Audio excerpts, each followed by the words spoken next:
En la mañana del 29 de enero de 2024, en la ciudad de Medellín, Colombia, la madre de un chico llamado Sebastián Villegas Córdoba, al darse cuenta de lo que había hecho realizó una visita y una llamada. En primera medida, se dirigió al batallón de ingenieros para el combate número 4 General Pedro Nel Ospina, la unidad militar de su hijo, ya que ejercía como miembro profesional del Ejército Nacional desde hacía 9 meses y en ese momento se encontraba en permiso. En ese lugar procedió a denunciarlo. Los superiores del joven, al escuchar el macabro relato que la mujer les contó, le recomendaron comunicarse inmediatamente con las autoridades. Poco después, la policía recibió una llamada donde la mujer, claramente alterada, les avisaba sobre un crimen en una vivienda en particular. La voz al otro lado del teléfono apenas podía hablar. En ese momento, para ella, la realidad era una mezcla de terror, confusión y decepción, ya que su hijo le había confesado un grave delito. Cuando los investigadores llegaron al lugar de los hechos, una vivienda ubicada en la intersección de la calle 101C con la carrera 76, en el barrio 12 de octubre de la Comuna 6, encontraron una maleta guardada dentro de un costal de fibra. Al abrirla, hallaron un cuerpo doblado en posición fetal. Dentro, para el terror de ellos y de todos los que han escuchado este caso, se encontraba el cadáver de Isabel Mesa Sánchez, de 19 años. Hola a todos y bienvenidos a otro caso misterioso. Hoy vamos a hablar sobre un caso muy triste,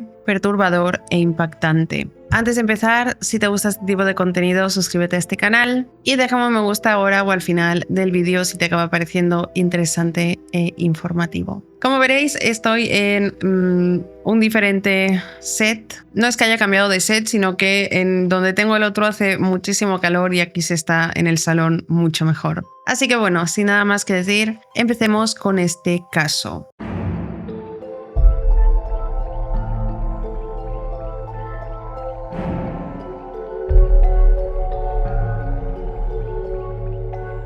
Esta historia empezó como un romance, pero terminó en un terrible crimen y en una historia que deja más preguntas sin respuestas de las que querríamos admitir. La historia que condujo a este oscuro final en Medellín tiene raíces profundas que se remontan muy atrás en el tiempo. Para entender la tragedia hay que conocer a las personas que estuvieron unidas en esta cadena de acontecimientos, madres, hijos e hijas, y una persona cuyos sentimientos se transformaron en un arma. Isabela Mesa Sánchez nació en enero de 2005 en Colombia. Creció sin padre al cuidado de su abuela, mientras su madre, Sandra Milena Mesa, trabajaba en México intentando conseguir un futuro mejor para su hija. A los 15 años, Sandra decidió llevarse a su hija a vivir con ella a León. No fue solo una cuestión de oportunidades, la madre también buscaba alejarla del ambiente que entonces se vivía en algunos sectores de Medellín, el mismo entorno en el que la joven había crecido. Desde pequeña, Isabela demostró que era una niña muy independiente y también que soñaba con una vida glamurosa. Soñaba con ser modelo y de hecho empezó a construir esa carrera poco después de mudarse a la ciudad de su madre, en el estado de Guanajuato. Las agencias la aceptaron enseguida, porque Isabela destacaba por su carisma, por la seguridad en sí misma, y estos atributos la hacían sobresalir entre las demás. A los 16 años hubo un cambio drástico en su vida, ya que a tan corta edad se quedó embarazada. El padre de su hijo era su novio de entonces, con quien mantenía una relación, y su madre, como siempre hacía en todos los proyectos de Isabela, apoyó a su hija y la ayudó a adaptarse a su nuevo papel. El niño, un pequeño llamado Maximiliano, nació sano y sin ningún inconveniente, y de inmediato se convirtió en el centro de la vida de Isabela. Isabela compaginó el cuidado de su hijo con su trabajo como modelo y planeó un futuro en el que pudiera darle todo lo que ella nunca había tenido. Tras separarse del padre de su hijo, mantuvo una buena relación con él por el bien del niño. Sandra, la madre, siguió trabajando todo ese tiempo y continuó siendo un ejemplo de perseverancia. A menudo le advertía a Isabela sobre personas que pueden destruir vidas mientras se esconden detrás del amor. Pero, como demostraría la tragedia, Sandra recordaría sus propias palabras más tarde. Al final, después de todo lo que ocurrió, sería ella quien asumiría la tutela de Maximiliano. Él se convertiría en el recuerdo viviente de que un día tuvo una hija que fue arrebatada de manera injusta. Por otro lado, Sebastián Villegas Córdoba, quien se convertiría en el autor del crimen, nació y creció en Medellín. Sus padres eran personas religiosas que pasaban mucho tiempo en la iglesia. Desde muy joven, Sebastián llamó la atención por su hermetismo y una preocupante actitud hacia las personas que compartían una relación con él. Se sabía que era alguien celoso y controlador. Al terminar sus estudios, tomó la decisión de ingresar en el ejército para realizar el servicio militar, que en Colombia, salvo varias excepciones, es obligatorio. En el ejército mostró disciplina, pero sus compañeros notaban que su temperamento era irascible y que tenía un afán por controlar a los demás. Para enero de 2024, Sebastián llevaba 9 meses como soldado regular en el Batallón de Ingenieros de Combate número 4, con sede en el municipio de Bello. Nadie en su unidad había reportado antes ninguna alerta sobre él, pero sería este mismo batallón al que meses más tarde acudiría su propia madre para denunciarlo. Los caminos de Isabela y Sebastián se cruzarían años después. Isabela, que había viajado desde México de vacaciones, se reencontraría con Sebastián, y ninguno de los dos imaginaba que aquel reencuentro marcaría el inicio de los acontecimientos que desembocarían en la tragedia de Medellín en enero de 2024. Cada una de sus vidas parecía normal hasta que colisionó con la otra. Todo lo que vino después no fue casualidad, sino el resultado de una cadena de decisiones, y cada error se acercó más a la catástrofe. En octubre de 2023, Isabela viajó a Colombia con su hijo y su madre.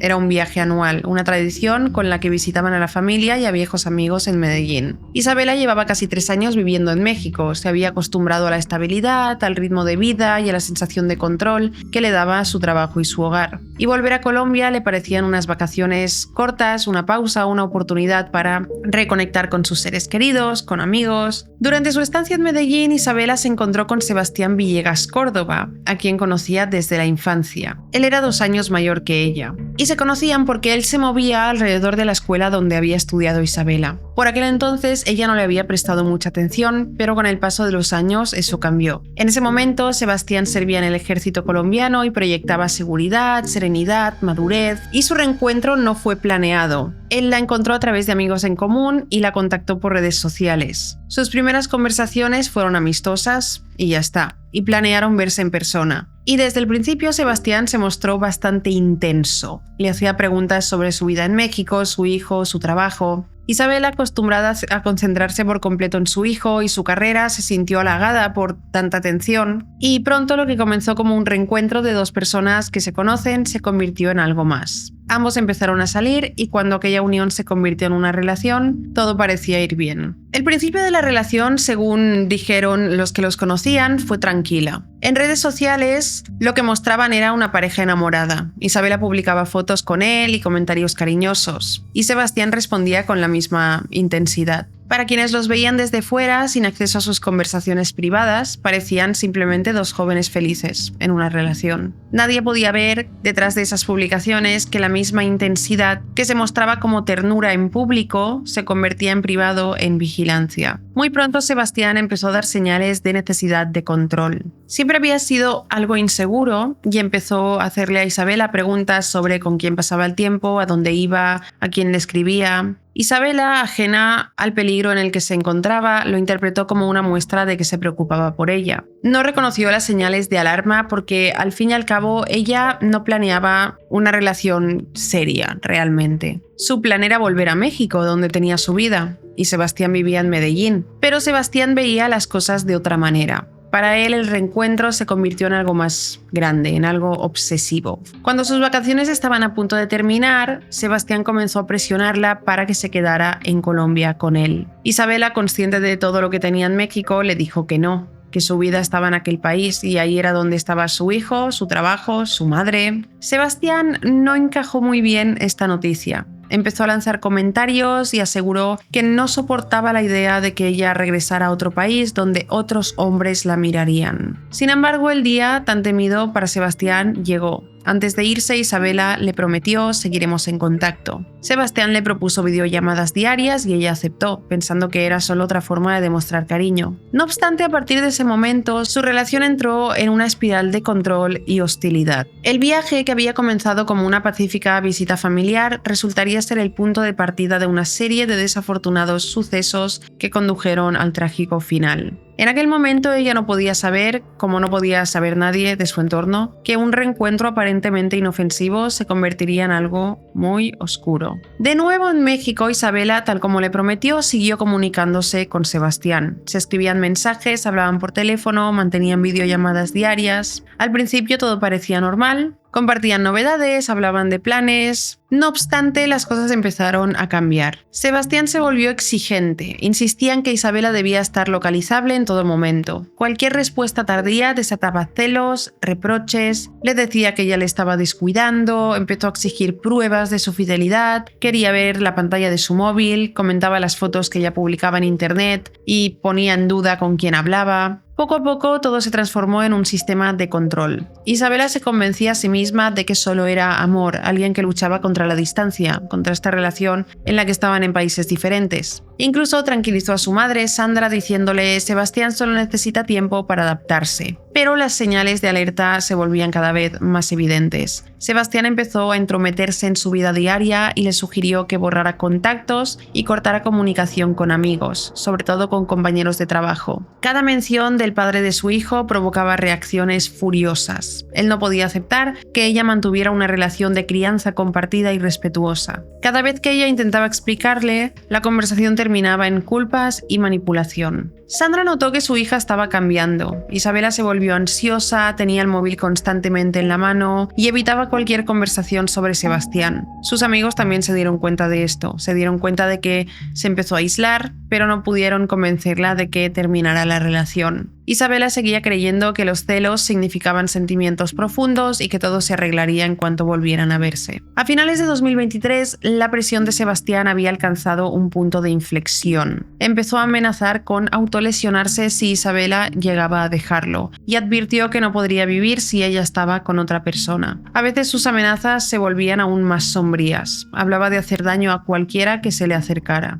Aquellas palabras asustaban a Isabela, pero ella seguía intentando calmarlo porque creía que todo procedía de sentimientos desbordados. Para entonces Sebastián ya tenía el control total de su comunicación. Él decidía con quién podía hablar ella, dónde podía estar e incluso llegó a controlar qué ropa podía ponerse Isabela. Cualquier desviación provocaba un estallido de furia e Isabela se encontraba buscando excusas por cada pequeña cosa que hacía. Sin darse cuenta, perdió la capacidad de distinguir el límite entre su supuesto cuidado y la opresión de su libertad. Sandra tenía su propia teoría sobre por qué su hija no conseguía alejarse de Sebastián. Isabela había crecido sin la figura de un padre y Sandra estaba convencida de que esa ausencia la había hecho buscar en cada relación una intensidad que confundía con amor verdadero. Esa teoría se volvería aún más inquietante cuando, meses después, Sandra recordaría una de las confesiones que Sebastián le había hecho a Isabela, que una vez mató a un amigo cercano porque éste le había robado. En su momento, aunque parezca sorprendente, Isabela no le dio la importancia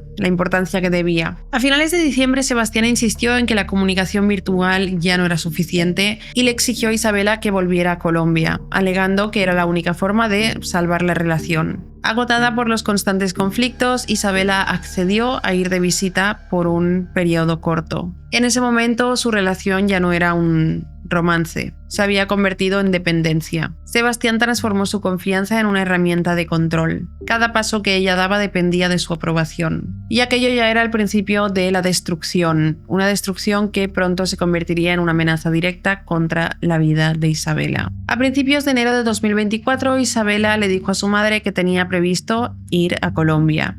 Se lo explicó de forma sencilla. Le dijo que quería ver a Sebastián y pasar tiempo con él antes de cumplir 19 años. Sandra reaccionó con preocupación. Había algo distinto en esta ocasión. Normalmente era Sandra quien organizaba los viajes de su hija y le compraba los pasajes, pero esta vez Isabela se encargó de todo por su cuenta y le pidió a su madre que le cuidara al niño, como diciéndole que ya era grande ella para tomar sus propias decisiones. Sandra recordaría después esa despedida con un escalofrío. Dijo como si presintiera que se iba a morir. Más tarde diría que su hija parecía cansada, pero estaba convencida de que este viaje le ayudaría a aclarar las cosas. Sandra intentó disuadirla y le recordó los celos, la presión constante que mostraba Sebastián, pero Isabela insistió en que todo iría bien. De esa manera decidió viajar sola y dejó a su hijo Maximiliano con su madre. Según ella, primero tenía que ver si podía funcionar la convivencia con Sebastián. Él ya había gestionado un breve permiso en el servicio militar y se preparaba para estar junto a Isabela en cada momento durante su estancia en Medellín. De hecho, el plan de alojamiento ya estaba decidido antes de que ella pusiera un pie en Colombia. Sebastián había pedido permiso a su propia madre para recibir a Isabela en la casa familiar, en el barrio 12 de octubre, en el noroccidente de Medellín, mientras los dos buscaban un lugar propio donde instalarse. Para él, su llegada era la oportunidad para reforzar su control y demostrar que ella le pertenecía. El 25 de enero, Isabela llegó a Colombia, donde Sebastián la recogió en el aeropuerto. Las primeras fotos que más tarde se encontraron en su móvil son de ellos dos sonriendo juntos, pero a pesar de la felicidad exterior, los mensajes de ese mismo día revelaban que Sebastián la vigilaba, le exigía que le informara de dónde estaba, con quién hablaba. Isabela respondía con mensajes cortos intentando evitar discusiones. Los días siguientes apenas se separaron. Sebastián la acompañaba a casa de amigos y familiares mientras observaba atentamente su comportamiento. Los testigos recordaron que se ponía irritable en cuanto alguien hablaba con ella, sobre todo los hombres. Incluso conversaciones con sus amigas lo hacían ponerse como desconfiado. Isabela trataba de ocultar esta tensión, pero los que estaban cerca de ella notaban enseguida que evitaba estar a solas. Sebastián se negaba a dejarla ir a ningún sitio sin él. Insistían que era por su seguridad, pero en realidad controlaba todos sus movimientos. Cada noche revisaba su teléfono y sus mensajes. Isabela procuraba no provocar ningún conflicto, pero en su interior sentía cómo se le escapaba la independencia. A pesar de las señales, seguía intentando que todo pareciera normal. Se intentaba convencer de que todo era algo normal. Le decía a sus familiares que las cosas iban bien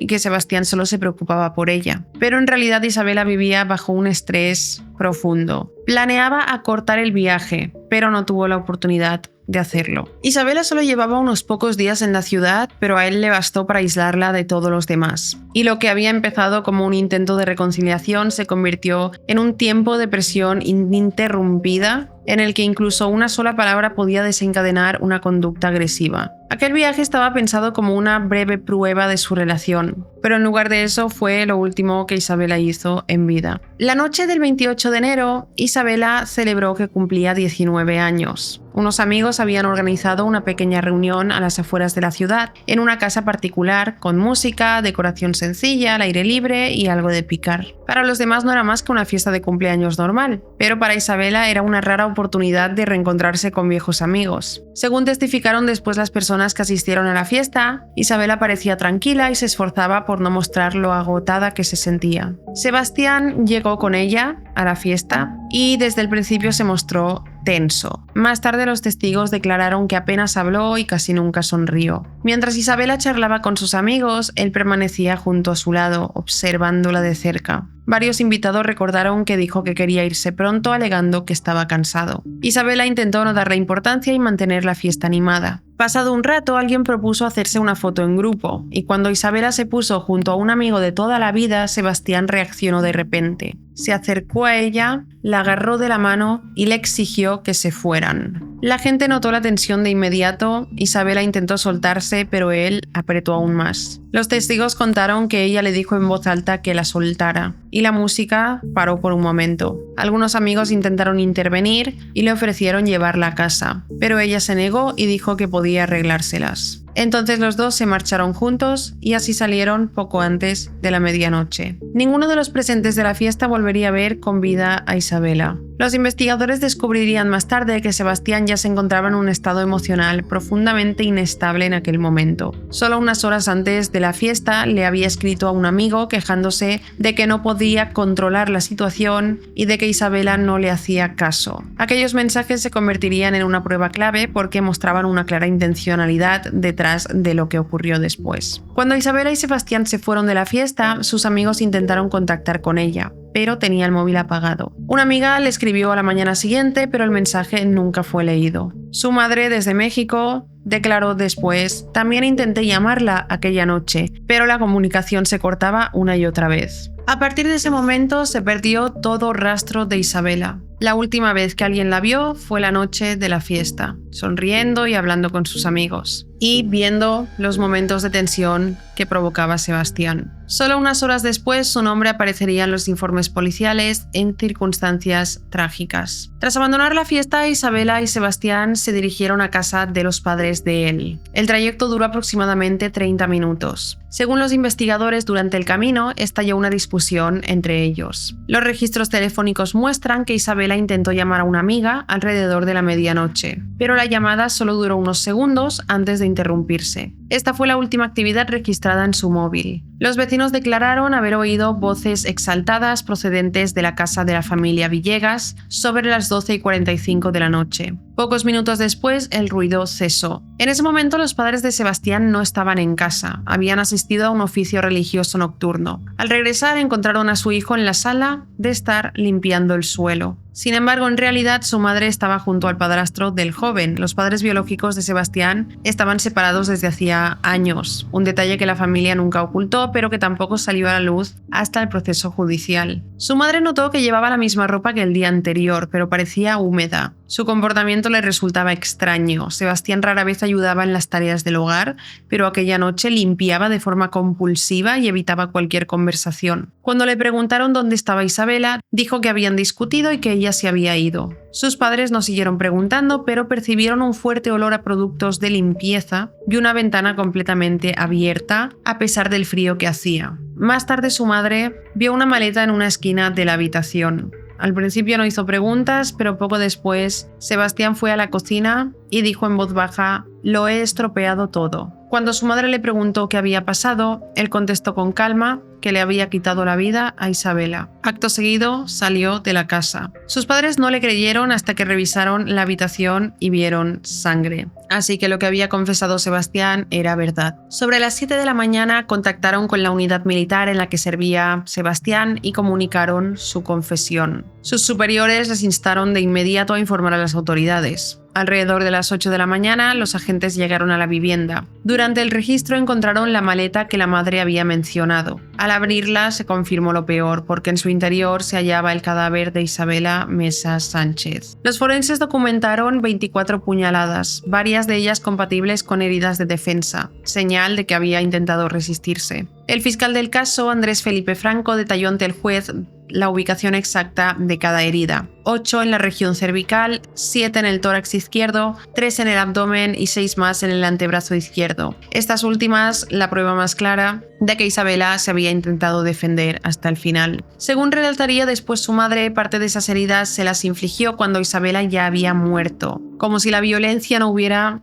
encontrado un punto para detenerse. El arma homicida era un cuchillo de cocina que fue encontrado más tarde en un cubo de basura detrás de una casa vecina. La policía señaló de inmediato a Sebastián como principal sospechoso. Sus padres prestaron declaración completa y admitieron que habían sido ellos quienes realizaron la llamada que condujo a los agentes hasta el lugar del crimen. Tras el hallazgo del cadáver, la investigación se centró principalmente en Sebastián. La casa contenía pruebas decisivas: manchas de sangre, el cuchillo, fibras que coincidían con la ropa de Isabela. La policía emitió una orden de búsqueda y captura y puso en marcha un amplio operativo de localización. En la mañana del 29 de enero, Sebastián se entregó en la base militar donde prestaba servicio. Dijo a sus superiores que le había quitado la vida a Isabela y declaró que estaba dispuesto a asumir las consecuencias. Fue detenido en el acto y puesto a disposición de las autoridades civiles. Durante el interrogatorio no mostró agitación. Habló con calma y afirmó que lo hizo porque perdió el control. Según los investigadores, no intentó huir inmediatamente después del crimen. Solo salió de casa de los padres para pensar qué hacer a continuación. Mientras tanto, Sandra recibió en México la devastadora noticia de la muerte de su hija, y ella voló de inmediato a Colombia. Y en cuanto llegó, participó en la identificación oficial del cadáver. En una declaración a la prensa afirmó: «Exijo justicia y no permitiré que la muerte de mi hija quede impune». El caso despertó rápidamente una enorme atención pública. Los medios colombianos informaron de cada paso de la investigación. Se generaron debates sobre el comportamiento agresivo en las relaciones y sobre el silencio de quienes vieron las señales de alarma, pero no hicieron nada. La historia se difundió en las redes sociales, donde miles de personas expresaron su apoyo a la familia de Isabela y condenaban los actos de Sebastián. El alcalde de Medellín por aquel entonces, Federico Gutiérrez, expresó ante la prensa Yo quiero decir que ya estamos al frente de este caso. Se presentó un feminicidio directamente por su pareja sentimental y quiero hacer un llamado al cuidado de nuestras mujeres. Qué dolor y qué tristeza.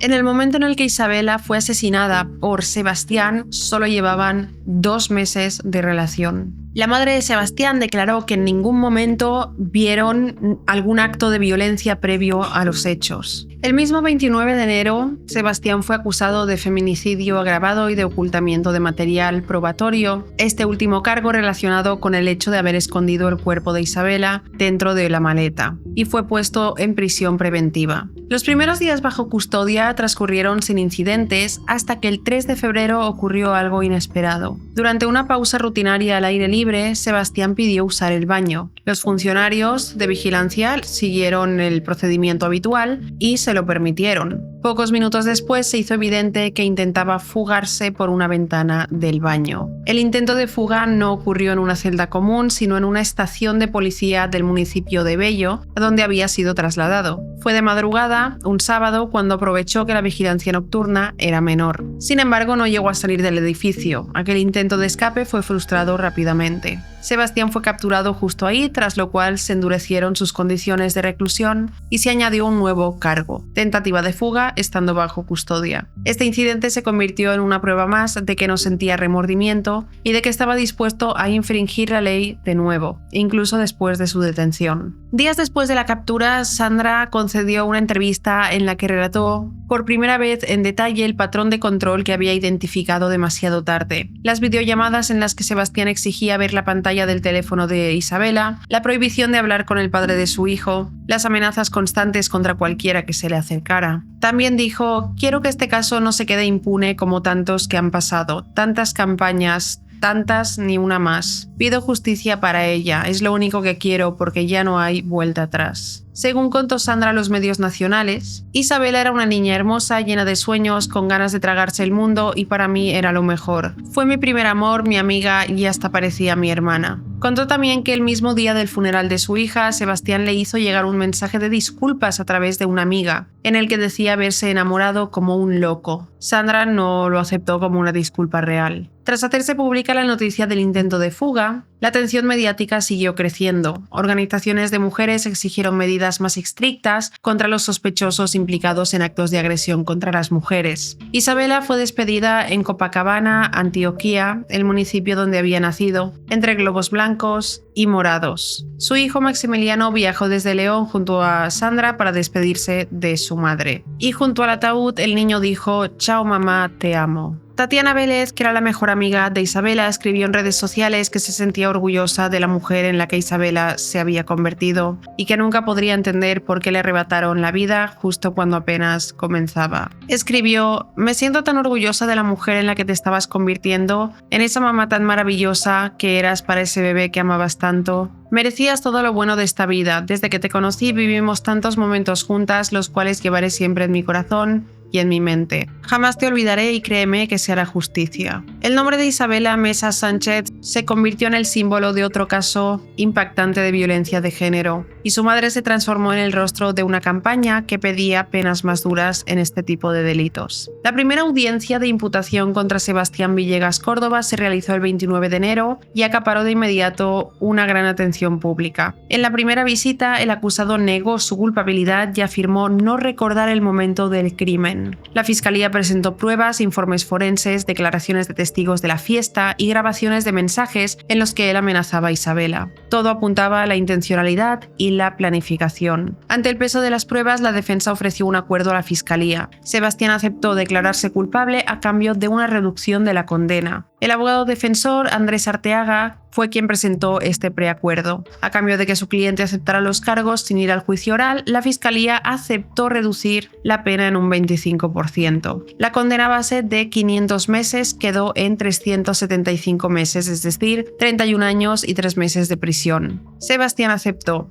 En la audiencia pidió perdón a Sandra y a la familia de Isabela. No obstante, la jueza, debido a la gravedad de los hechos, no aprobó dicho acuerdo por considerarlo una condena demasiado leve, visto lo ocurrido. Por esa razón, en la vista final lo consideró responsable de un crimen motivado por agresión de género y fue condenado a 46 años y 3 meses de prisión, sin posibilidad de libertad anticipada, sin reducción de pena por buena conducta y sin opción de arresto domiciliario. La sentencia entró en vigor el 9 de mayo de 2024. Sandra agradeció al tribunal y a la opinión pública su apoyo. Dijo que seguiría trabajando para que la historia de su hija se convirtiera en una advertencia para otras personas que pudieran encontrarse en relaciones abusivas. Tras la lectura de la sentencia, Sandra habló por primera vez abiertamente con los medios sobre su dolor personal. Contó cómo durante meses había visto a su hija luchar bajo una fuerte presión, pero no había podido convencerla de que pusiera fin a la relación. Una vez concluido el proceso, a Sandra le fue otorgada formalmente la tutela de su nieto Maximiliano. En una entrevista dijo que su único objetivo ahora era protegerlo y criarlo en un mundo donde el amor no sea algo a lo que se deba temer. Y así termina el caso de hoy. Un caso más en el que alguien se cree con derecho a controlar la vida de una persona hasta el punto de incluso arrebatársela. Es muy importante ver estas señales de alerta en las relaciones. No es normal cuando una relación empieza así.